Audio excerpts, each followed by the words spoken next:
وَلَقَدْ يَسَّرْنَا الْقُرْآنَ لِلذِّكْرِ فَهَلْ مِن مُّدَّكِرٍ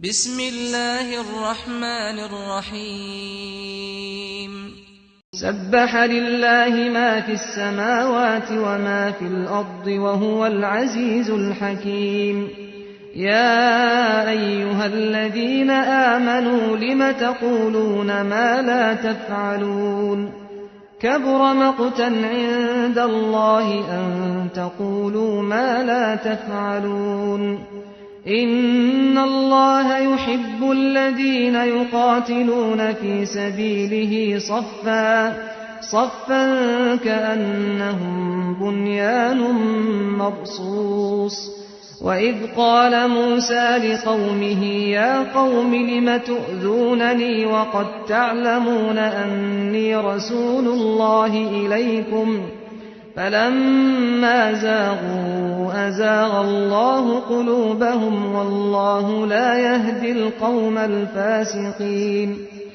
وَإِذْ قَالَ عِيسَى ابْنُ مَرْيَمَ يَا بَنِي إِسْرَائِيلَ إِنِّي رَسُولُ اللَّهِ إِلَيْكُمْ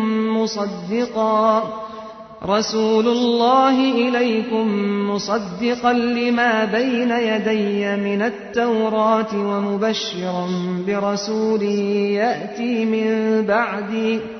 ومبشرا برسول يأتي من بعد اسمه أحمد فلما جاءهم بالبينات قالوا هذا سحر مبين ومن أظلم ممن افترى على الله الكذب وهو يدعى إلى الإسلام واللہ لا يهدي القوم الظالمین یریدون لیطفئوا نور اللہ بأفواہہم واللہ متم نورہ ولو کرہ الکافرون هو الذی ارسل رسولہ بالہدى ودین الحق لِيُظْهِرَهُ عَلَى الدِّينِ كُلِّهِ وَلَوْ كَرِهَ الْمُشْرِكُونَ سورۃ الصف بسم اللہ الرحمن الرحیم۔ اس سورت کا موضوع جہاد ہے۔ اللہ کے لیے زمین و آسمان میں جو بھی مخلوق ہے تسبیح کر رہی ہے اور وہ زبردست اور حکمت والا ہے۔ اے ایمان والو، ایسی بات کیوں کہتے ہو جو تم کرتے نہیں؟ اللہ کے ہاں یہ سخت ناپسندیدہ بات ہے کہ تم ایسی بات کہو جو کہ تم نہیں کرتے۔ بعض مسلمان کہنے لگے کہ ہمیں اگر ایسے اعمال معلوم ہو جائیں جو اللہ کو بڑے پسندیدہ ہیں تو ہم وہ کریں اور اس کے لیے اپنے جان اور مال صرف کریں۔ جب اللہ تعالیٰ نے ان پر جہاد فرض کیا تو بعض لوگوں کو شاک گزرا، دشمن کا مقابلہ کرنے سے گھبرانے لگے، تو اللہ تعالیٰ نے یہ آیت اتاری کہ تم وہ بات کیوں کہتے ہو جو تم کرتے نہیں۔ ایک مسلمان کے قول و فعل میں تضاد نہیں ہوتا، وہ جو بات کہتا ہے اس پر عمل کرتا ہے، اور وہ بات منہ سے نہ نکالیے جس پر آپ عمل نہ کرتے ہوں۔ اللہ کے ہاں بڑی ناپسندیدہ بات ہے کہ تم وہ بات کہو جو تم کرتے نہیں۔ یقیناً اللہ تعالیٰ ان لوگوں سے محبت رکھتا ہے جو اس کے راستے میں صف باندھ کر جہاد کرتے ہیں، گویا کہ وہ ایک سیسا پلائی ہوئی دیوار ہے۔ اور جب حضرت موسیٰ نے اپنی قوم سے کہا، اے قوم، تم مجھے کیوں ایذا دیتے ہو حالانکہ تم جانتے ہو کہ میں اللہ کا رسول ہوں تمہاری طرف؟ تو جب انہوں نے کجروی اختیار کی تو اللہ تعالیٰ نے ان کے دلوں کو ٹیڑھا کر دیا، اور اللہ تعالیٰ تو فاسق قوم کو ہدایت نہیں دیتا۔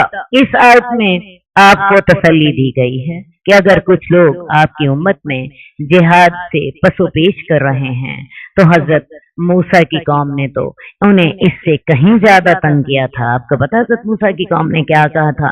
فَذَهَبْ أَنْتَ وَرَبُّكَ فَقَاتِلَا إِنَّا هَاهُنَا قَاعِدُونَ، تو جا موسیٰ، تو اور تیرا رب جاؤ اور تم دونوں جا کے جہاد کر کے آؤ، ہم تو یہاں بیٹھے ہیں۔ جب حضرت عیسیٰ ابن مریم نے کہا، اے بنی اسرائیل، میں تمہاری طرف اللہ کا رسول ہوں، میں تصدیق کرنے والا ہوں جو میرے سے پہلے تورات آئی تھی، اور ایک رسول کی بشارت دینے والا ہوں جو کہ میرے بعد آئے گا جس کا نام احمد ہوگا۔ تو جب وہ رسول واضح نشانیوں کے ساتھ آ گیا تو وہ کہنے لگے یہ تو واضح جادوگر ہے۔ حضرت موسیٰ کو تو ان کی قوم نے اس طرح تنگ کیا، اور حضرت عیسیٰ نے بھی اپنے قوم سے کہا کہ میں تورات کی تصدیق کرتا ہوں اور ایک نبی کی بشارت دیتا ہوں جس کا نام احمد ہوگا۔ رسول اللہ صلی اللہ علیہ وسلم کے اس نام کے دو معنی ہیں، سب سے زیادہ تعریف کیا گیا اور رب کی سب سے زیادہ تعریف کرنے والا۔ رسول اللہ صلی اللہ علیہ وسلم نے فرمایا میرے کئی نام ہیں، میں محمد ہوں، میں احمد ہوں، میں ماہی ہوں، اللہ میری وجہ سے کفر کو مٹائے گا، میں حاشر ہوں، لوگ میری اتباع پر اکٹھے کیے جائیں گے، اور میں عاقب ہوں، سب نبیوں کے بعد میں آنے والا۔ تو رسول اللہ صلی اللہ علیہ وسلم کے بھی کئی نام ہیں، لیکن آج بہت سے لوگوں نے ایک نئی طرح ڈالی ہے، جیسے اللہ تعالیٰ کے نام 99 نام ہیں یا اس سے زائد، اسی طرح انہوں نے رسول اللہ صلی اللہ علیہ وسلم کے بھی نام ویسے ہی لکھ کر قرآن کے جو ٹائٹل پیجز پر لکھے ہوتے ہیں۔ اس کا کوئی ثبوت ہمیں سنت سے نہیں ملتا۔ اتنے وہیں پہ ٹھہرے رہیں جہاں اللہ نے ہمیں ٹھہرا دیا ہے، وہیں پہ کھڑے رہیں جہاں قرآن اور حدیث نے ہمیں کھڑا کر دیا ہے۔ ان سے آگے بڑھنا اللہ کی توہین، اللہ کے حضور گستاخی ہے۔ اس کا نام احمد ہوگا۔ تو جب وہ ان کے پاس واضح نشانیاں لے کر آیا تو انہوں نے کہہ دیا یہ واضح جادو ہے۔ انہوں نے اس طرح کر کے اپنے نبی کو ایذا دی، اور اس شخص سے بڑھ کر کون زیادہ ظالم ہے جو اللہ پر جھوٹ کڑے، اور حالانکہ اس کو اسلام کی دعوت دی جا رہی ہو۔ اللہ ایسی ظالم قوم کو ہدایت نہیں دیا کرتا۔ وہ چاہتے ہیں کہ اللہ کے نور کو اپنے منہ کے ساتھ بجھا دیں۔ اللہ تو اپنے نور کو پورا کر کے رہے گا، چاہے کافر ناپسند ہی کیوں نہ کریں۔ وہ ذات جس نے اپنے رسول کو ہدایت اور دین حق کے ساتھ بھیجا ہے تاکہ اسے تمام دینوں پہ غالب کر دے، اور اگرچہ مشرک ناپسند کیوں نہ کریں۔ نور سے مراد قرآن یا اسلام یا آپ کی ذات اقدس ہے۔ یہ آیات جنگ احد کے بعد نازل ہوئی، جس وقت یہود اور کفار مسلمانوں پر دلیر ہو رہے تھے۔ یہ آیت ایک واضح پیشین گوئی کی حیثیت رکھتی تھی، جو اگلے چند سالوں میں سب نے دیکھ لیا کہ اللہ تعالیٰ نے اپنے دین کو تمام دینوں پر غالب کر دیا۔ اللہ تعالیٰ تو اپنے نور کو پورا کر کے رہے گا، اگرچہ کافر ناپسند کریں۔ اللہ تعالیٰ نے اپنے رسول کو ہدایت اور دین حق کے ساتھ بھیجا تاکہ اس کو تمام دینوں پہ غالب کر دے۔ دلائل اور حجت کی بنا پر اس دین کو دنیا کے تمام باطل دینوں پر آج بھی غلبہ حاصل ہے، اور یہ غلبہ ہمیشہ رہے گا۔ اسی وجہ سے آج یورپ کے پڑھے لکھے نوجوان اس دین کو قبول کر رہے ہیں، اور یہ غلبہ دلائل اور حجت کی بنا پر ہمیشہ سے اسلام کو حاصل ہے، قیامت تک حاصل رہے گا۔ ہاں، جہاں تک تعلق سیاسی غلبے کا ہے، جب تک مسلمان اللہ کے فرما بردار رہے، ان کی 1000 سال تک تمام دنیا پر حکومت رہی۔ جب انہوں نے اللہ کی نافرمانیاں شروع کر دی تو پھر اللہ تعالیٰ نے بھی انہیں اس اقتدار پھر ان کی قسمت میں نہ رہا۔ آج بھی اگر مسلمان اللہ کے فرما بردار ہو جائیں تو اللہ کا وعدہ ہے وَأَنْتُمُ الْأَعْلَوْنَ إِن كُنتُم مُؤْمِنِينَ، تم ہی سر بلند ہوگے، سب سے بلند تم ہی ہوگے اگر تم واقعی مومن ہو۔ تو سیاسی غلبہ مسلمانوں کے اعمال کے ساتھ ہے، لیکن اپنے دلائل کے اعتبار سے جو ہے دین آج بھی تمام دینوں پر غالب ہے۔ اگرچہ کافروں کو یہ چیز، مشرکوں کو یہ چیز ناپسند ہی کیوں نہ ہو۔ اے لوگوں جو ایمان لائے ہو، میں تمہیں ایک ایسی تجارت کی خبر دوں جو تمہیں دردناک عذاب سے نجات دے دے۔ تم اللہ پر ایمان لاؤ، تم اس کے رسول پر ایمان لاؤ، تم اللہ کے راستے میں اپنے مالوں اور جانوں کے ساتھ जिहाद करो, यही तुम्हारे लिए बेहतर है। अगर तुम वाकई जानते हो वो तुम्हारे गुनाह माफ कर देगा और तुम्हें ऐसे बागात में दाखिल करेगा जिसके नीचे नहरें बह रही हैं, और हमेशगी की जन्नत में पाकीज़ा घर अता करेगा। यही वो सबसे बड़ी कामयाबी है। इसके अलावा एक और चीज जिसे तुम पसंद करते हो, नस्रुम मिनल्लाहि व फतहुन करीब, अल्लाह तुम्हें अपनी मदद से नवाजेगा और करीबी फतह अता करेगा। और मोमिनों को बशारत दे दीजिए, अल्लाह ताला ने मुसलमानों को एक तिजारत की दावत दी है। उस तिजारत में मुसलमानों का काम क्या होगा कि वो अपने माल और जान अल्लाह के रास्ते में कुर्बान कर देंगे।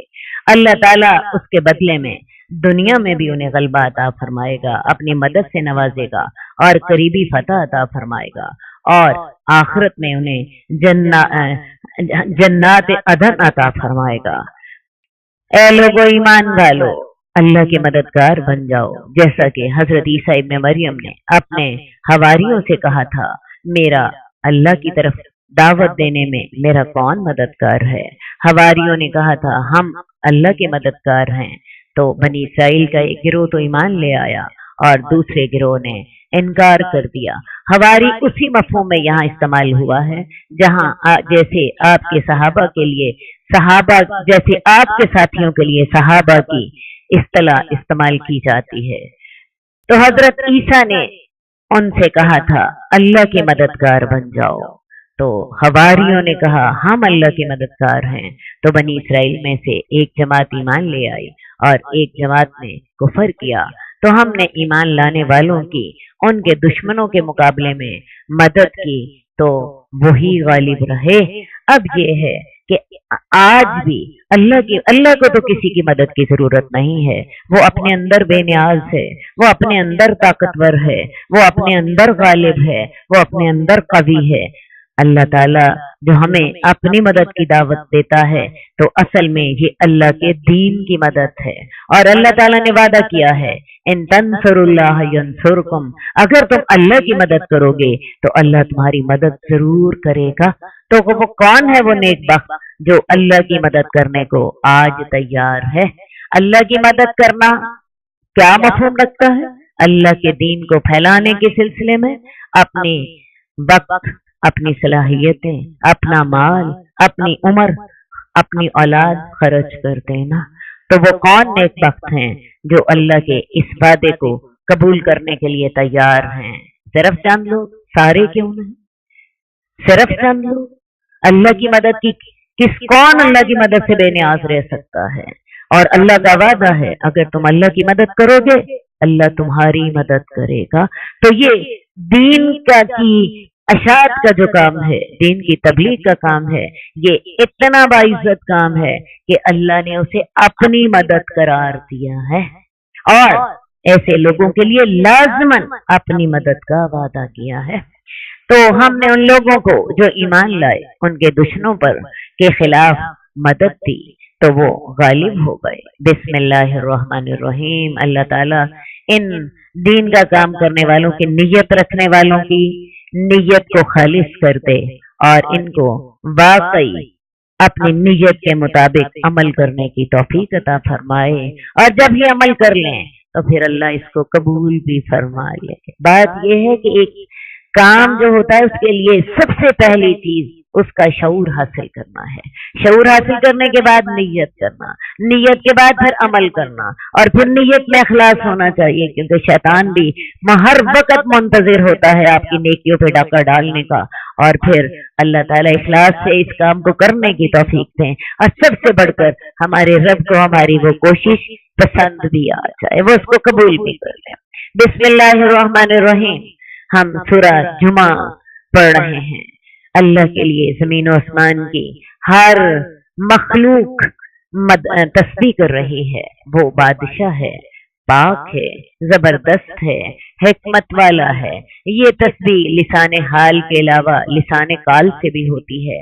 लिसाने हाल से मुराद ये है कि अल्लाह ताला ने हर चीज की जो जिम्मेदारी लगाई है वो उसको पूरा करने में लगा हुआ है। मसलन सूरज का काम है चलना, नबातात का काम है उगना, ये सारे अल्लाह ताला ने जो इनकी जिम्मेदारी लगाई है वो उसके मुताबिक अल्लाह की फरमाबरदारी किए चले जा रहे हैं।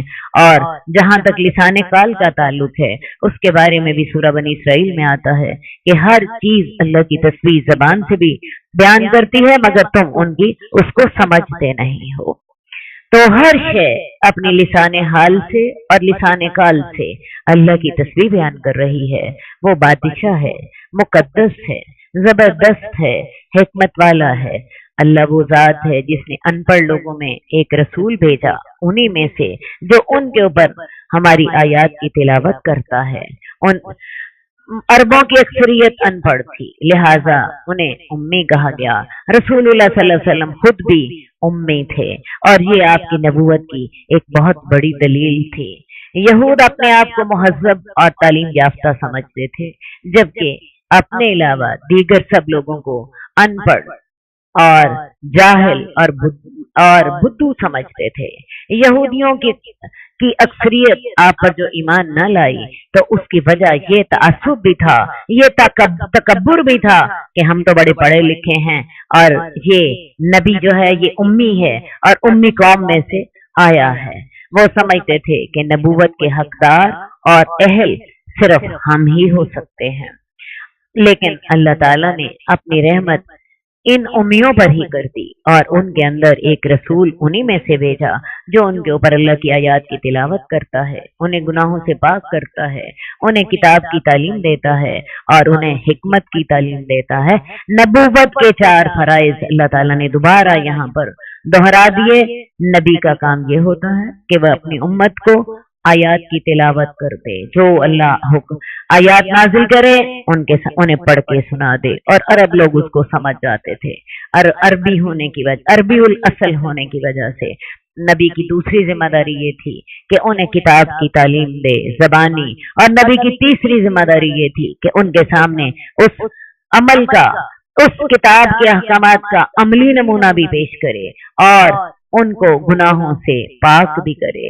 इससे कबल वो बाज़े गुमराही में थे और ये नबी उन लोगों के लिए भी है जो अभी इनसे नहीं मिले, जो क़यामत तक आते रहेंगे। रसूलुल्लाह सल्लल्लाहु अलैहि वसल्लम की नबूवत उन लोगों के लिए भी है जो अभी इनको नहीं मिले। और अल्लाह ताला तो जबरदस्त और हिकमत वाला है। ये अल्लाह का फजल है, यानी नबूवत अल्लाह जिसे चाहता है देता है और अल्लाह ताला तो बड़े फजल वाला है।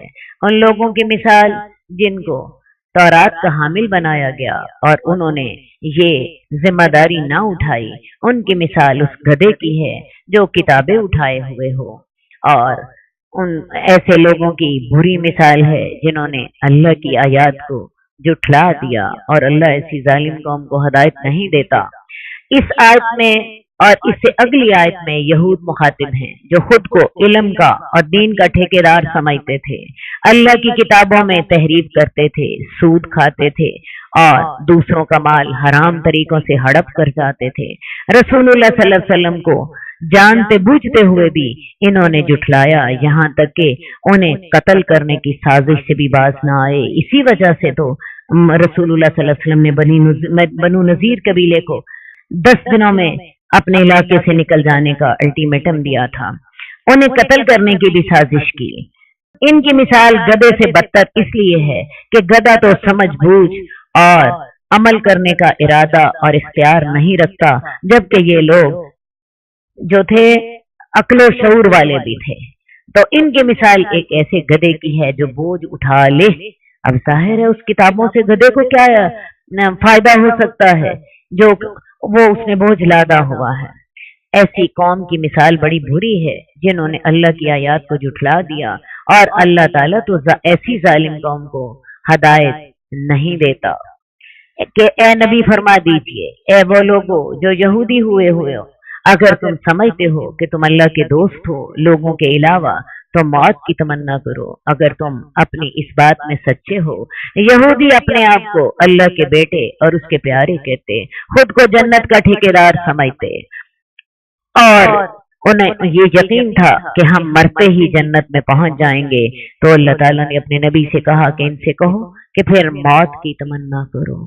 तुम दुनिया में क्यों बैठे हो? मौत की तमन्ना करो, जाओ उस जन्नत में दाखिल हो जाओ जिसके ठेकेदार तुम ही हो।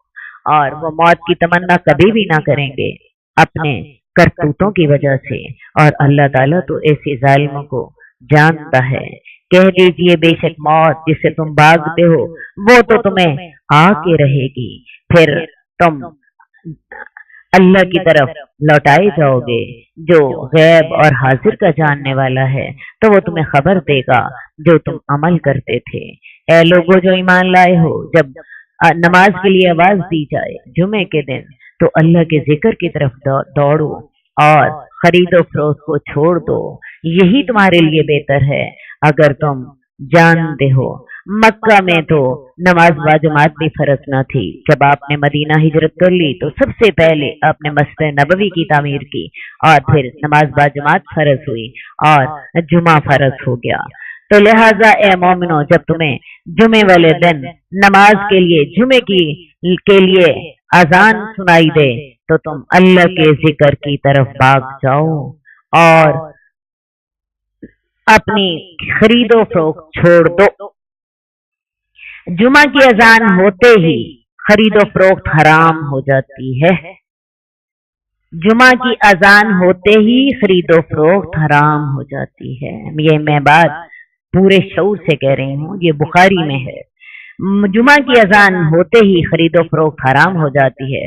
और अता बिन अबी रबाह ने कहा हर पेशा हराम हो जाता है। असल बात यह है कि यहूद को अल्लाह ताला ने हफ्ते का दिन दिया था और अगर ये लोग उस दिन कोई भी दुनिया का काम करते थे तो उसकी सजा कत्ल थी।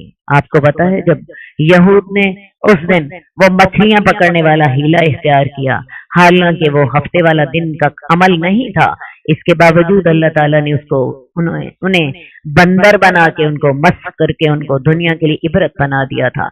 अल्लाह ताला ने मुसलमानों के लिए इतनी सख्ती नहीं रखी, उनके लिए जुमे का दिन रखा है और जुमे की अजान से लेके जुमे की नमाज तक का जो वक्त है उसमें कारोबार को हराम करार दिया है। हाँ, जब नमाज पढ़ ली जाए जुमे की तो उसके बाद कारोबार करना जायज है।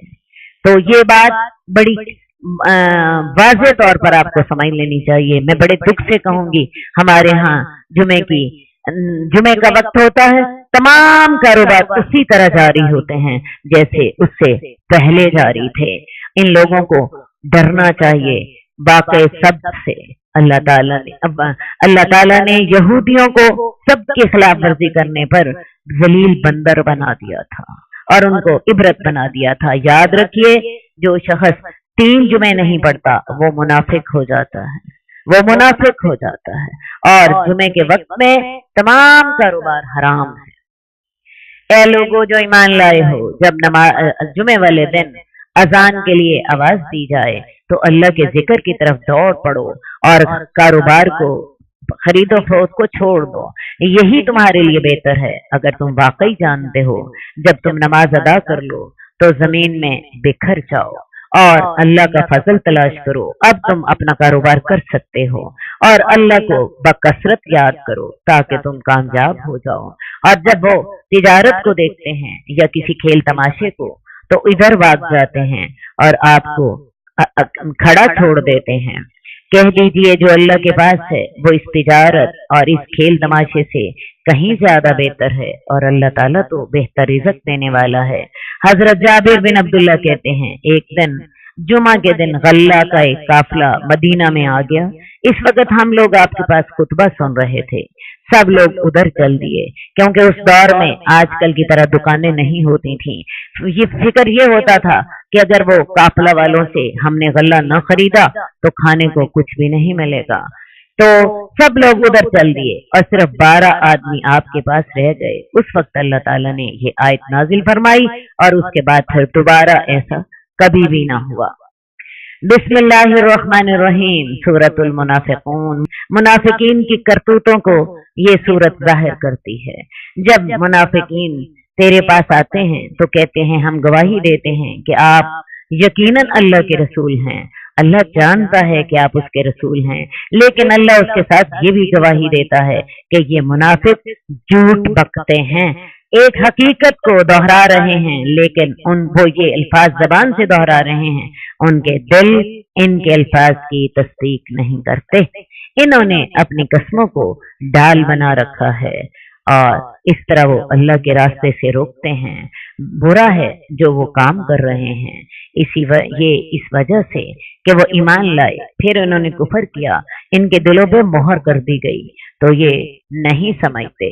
अगर आप इनका जिस्म देखें तो आपको अच्छा लगता है, अगर आप इनकी बात सुने तो सुनते ही रह जाएं, गोया कि ये दीवारों के साथ लगी हुई लकड़ियां हैं। अब्दुल्ला बिन उबई बड़े डील डॉल का, बड़ा खूबसूरत, सेहतमंद, ऊंचा लंबा, रोब दाब वाला आदमी था, बड़ी लच्छेदार बातें करता। तो इनकी शक्ल को देखो, इनकी शख्सियत को देखो तो तुम्हें ये लोग बड़े अच्छे लगते हैं। आपकी मजलिस में तकिया लगाकर बैठते और बड़ी लच्छेदार बातें करते, लेकिन किरदार के लिहाज से ये लोग ऐसे थे जैसे बेजान लकड़ियां हों। बेजान लकड़ी जैसे किसी को के लिए कोई फायदे नुकसान वाली नहीं है, तो इसी तरह किरदार के लिहाज से बिल्कुल सिफर। वो हर आवाज को अपने खिलाफ समझते हैं, ये दुश्मन हैं, इनसे होशियार रहिए, अल्लाह उन्हें गारत करे। ये कहां से बहकते हैं। डरपोक और बुज़दिल इतने थे कि उन्हें हर वक्त यही दड़का लगा रहता था, कहीं वही के जरिए उनकी खबासतों का पर्दा ना चाक हो जाए, कहीं इनके बारे में कोई सख्त हुक्म ना आ जाए। तो ए नबी आप इनसे होशियार रहिए, अल्लाह इन्हें गारत करे। ये कहां से बहकाए जाते हैं। और जब इनसे कहा जाता है आओ तुम्हारे लिए अल्लाह के रसूल बख्शिश मांगे, तो ये अपने सरों को झटक देते हैं और आप उन्हें देखते हैं कि वो रुकते हैं और तकब्बुर कर रहे होते हैं। आप उनके लिए बराबर है, आप उनके लिए बख्शिश तलब करें या उनकी बख्शिश तलब ना करें, अल्लाह इनको कभी भी माफ नहीं करेगा, क्योंकि अल्लाह ताला फासिक कौम को हदायत नहीं देता। मुनाफिकीन के दिलों में कुफर था, मुसलमानों और अल्लाह के नबी से बोगस था, मुंह से ला इलाहा इल्लल्लाह कहते, नमाज भी जाहिरा नमाज भी दिखावे की पढ़ते, जिहाद के लिए भी जाते, अपने माले गनीमत के मफाद के लिए, और मुसलमानों के अंदर साजिशें पैदा करने का कोई मौका हाथ से जाने ना देते।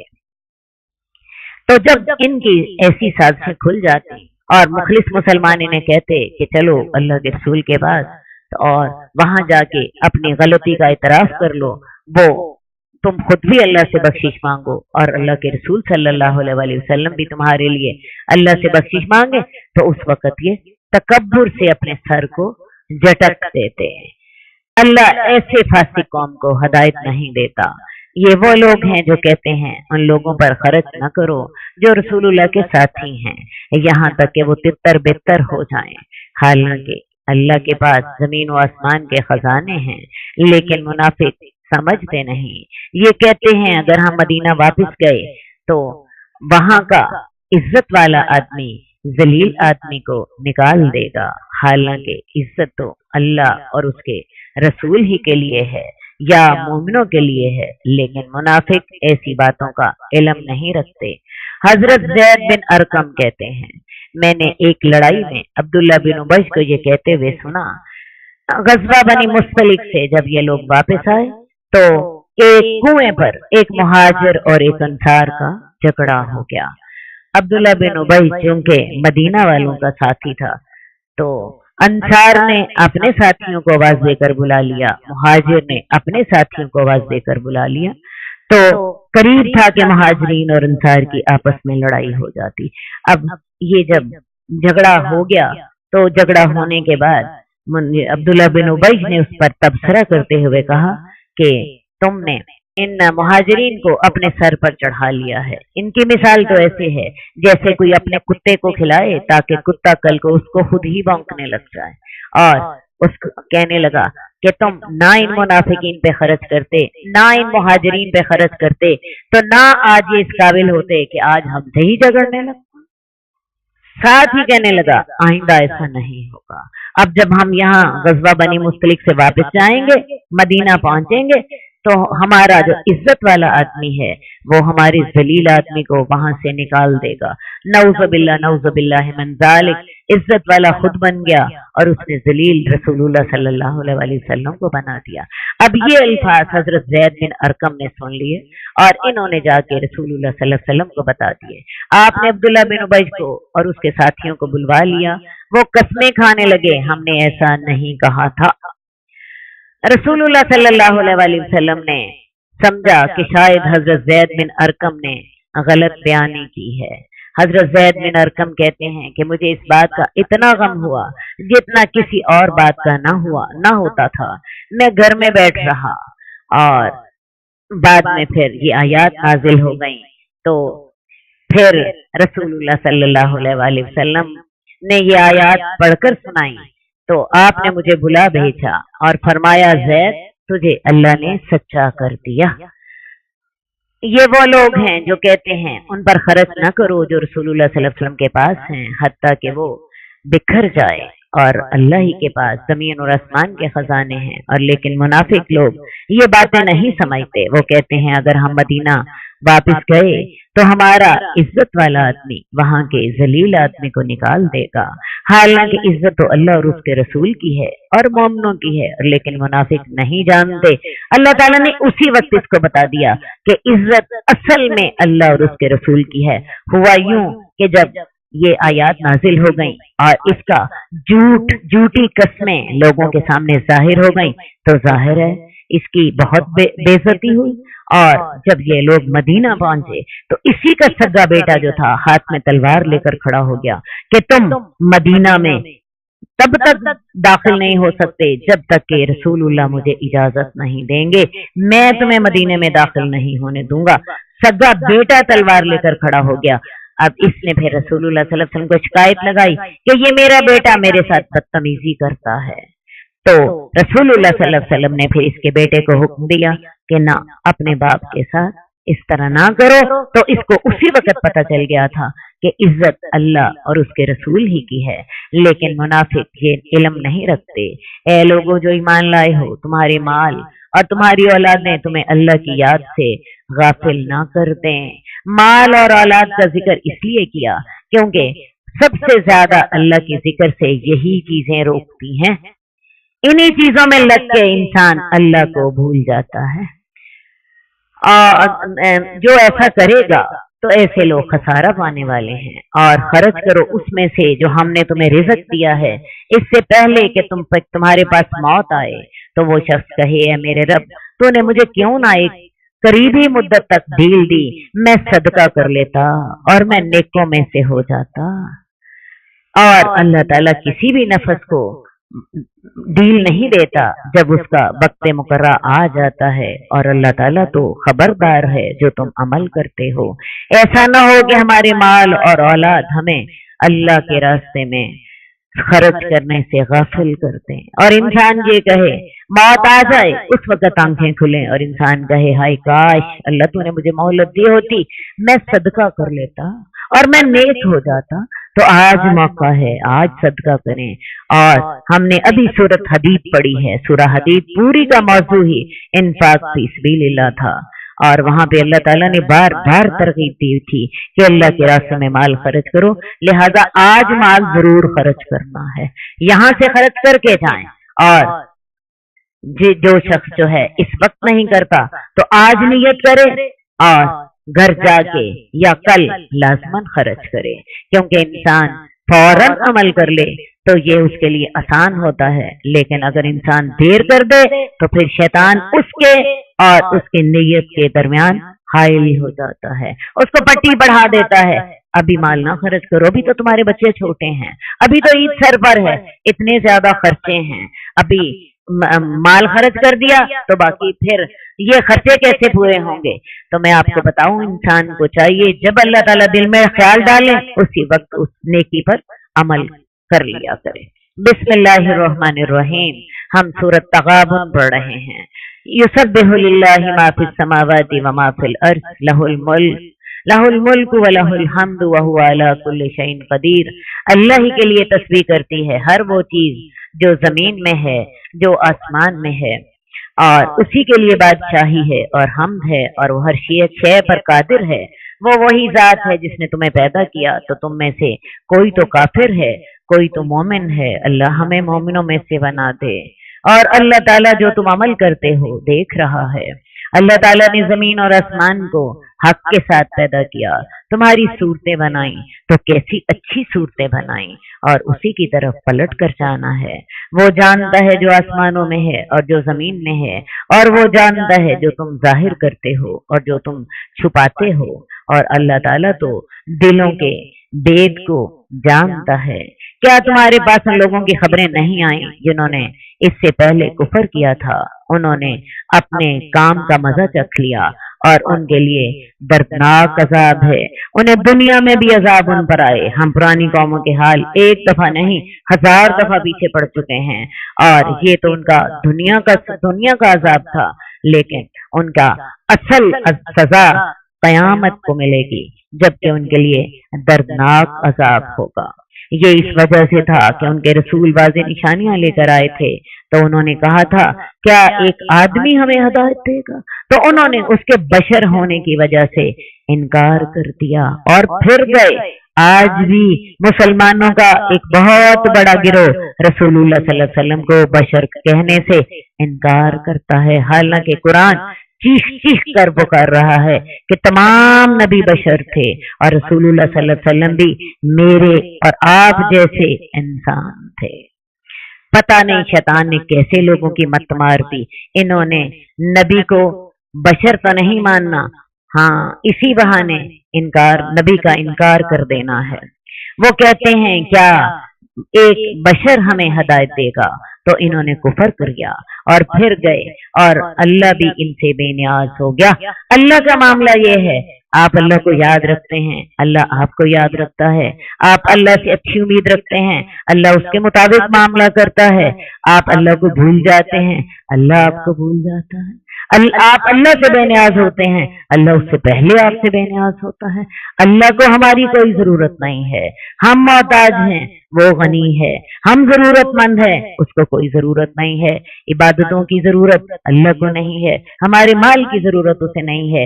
ان ساری چیزوں کا فائدہ صرف ہمارے نفس کو ہوتا ہے۔ تو لہذا وہ اللہ سے بے نیاز ہوئے، پھر گئے، اللہ ان سے بے نیاز ہو گیا۔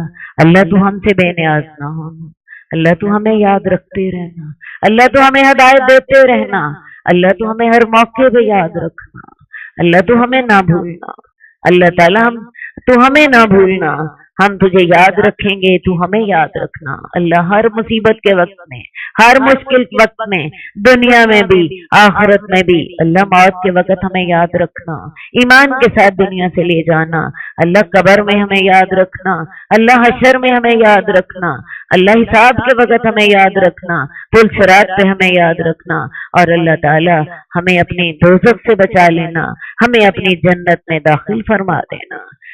وہ پھر گئے، اللہ اس سے بے نیاز ہو گیا، اور اللہ تعالیٰ تو بڑا بے نیاز تعریف کے قابل ہے۔ ان لوگوں نے خیال کیا جنہوں نے کفر کیا کہ وہ قیامت کو نہ اٹھائے جائیں گے۔ ان سے کہہ دیجئے کیوں نہیں، میرے رب کی قسم تم قیامت کو ضرور اٹھائے جاؤ گے، پھر تمہیں خبر دی جائے گی جو تم نے کرتوتیں کی تھیں، اور یہ بات اللہ کے لیے آسان ہے۔ اللہ تعالیٰ نے یہ بات قسم کھا کر کہی کہ تم قیامت کو لازماً اٹھائے جاؤ گے اور اپنے تمام اعمال کی خبر دیے جاؤ گے، اور اس کے بعد جزا یا سزا دیے جاؤ گے، اور یہ بات اللہ تعالیٰ پر بڑی آسان ہے۔ اللہ پر ایمان لاؤ، اس کے رسول پر ایمان لاؤ، اور اس نور پر ایمان لاؤ جو ہم نے نازل کیا تھا۔ یہ نور کون سا ہے؟ قرآن۔ یہ نور کون سا ہے؟ نور ہدایت۔ اس نور پر ایمان لاؤ جس پر جو ہم نے نازل کیا ہے، اور اللہ تعالیٰ جو تم عمل کرتے ہو اس سے خبردار ہے۔ جس دن اللہ تعالیٰ تم سب کو جمع کرے گا، یہ جمع کرنے کا دن ہوگا، اور یہی اصل ہار جیت کا دن ہے۔ جو اللہ پر ایمان لائے، نیک عمل کرے، اللہ اس کی برائیاں دور کر دے گا۔ اللہ انہیں ایسے باغات میں داخل کرے گا جس کے نیچے سے نہر بہہ رہی ہیں۔ وہ اس میں ہمیشہ رہیں گے۔ اللہ ہمیں ایسے لوگوں میں شامل فرما، اللہ ہمیں اپنے ان بندوں میں شامل فرما، اللہ ہمیں اپنے ان بندوں میں شامل فرما۔ میرے آقا، میرے مولا، میرے خالق، میرے مالک، اللہ ہمیں اپنے ان بندوں میں شامل فرما لے جن کو تو نے جنت میں داخل کرنا ہے، جن کو تو نے اپنی دوزخ سے بچا لینا ہے۔ اللہ تعالیٰ اس کی برائیاں دور کر دے گا، اسے جنتوں میں داخل کرے گا جس کے نیچے سے نہریں بہتی ہیں، وہ اس میں ہمیشہ ہمیشہ رہیں گے۔ اور یہی سب سے بڑی کامیابی ہے۔ اور وہ لوگ جنہوں نے کفر کیا، ہماری آیات کو جھٹلایا، یہ آگ والے ہیں، وہ اس میں ہمیشہ رہیں گے، اور یہی سب سے برا ٹھکانہ ہے۔ اللہ تعالی ہمیں ہدایت کی توفیق عطا فرمائے۔ قد خصك الرحمن بالفضل والتيجان